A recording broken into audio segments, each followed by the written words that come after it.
با سلام. توی این ویدیو تصمیم داریم تعویض رم دستگاه گتوی IJ6 رو آموزش بدیم. برای این کار دستگاه باید خاموش باشه و باتریمون رو از دستگاه خارج کنیم.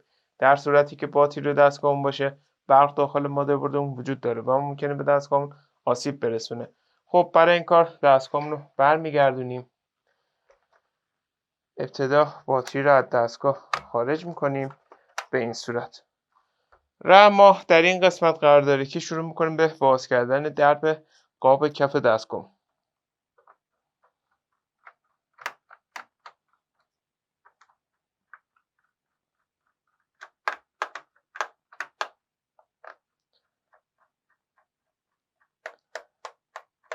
خب رم این مدل دستگاهی که داریم باز میکنیم رم DDR2 هستش که در پایین ویدیو هم نحوه خرید این کالا رو توضیح دادیم.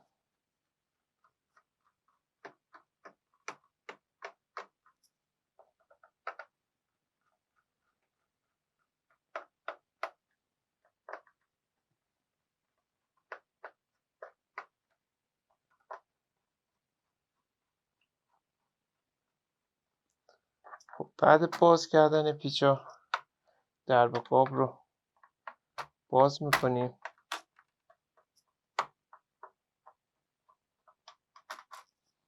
به این صورت و با فشار دست زبونای رم رو آزاد میکنیم و رم رو از دستگاه خارج میکنیم. برای جا زدن دوباره رم اونو داخل شیار قرار میدیم و اونو به سمت پایین فشار میدیم به این صورت. ما الان میتونیم رم جدیدمون رو جایگزین کنیم. حالا برای آشنایی با نحوه خرید این کالا به ادامه ویدیو توجه کنید.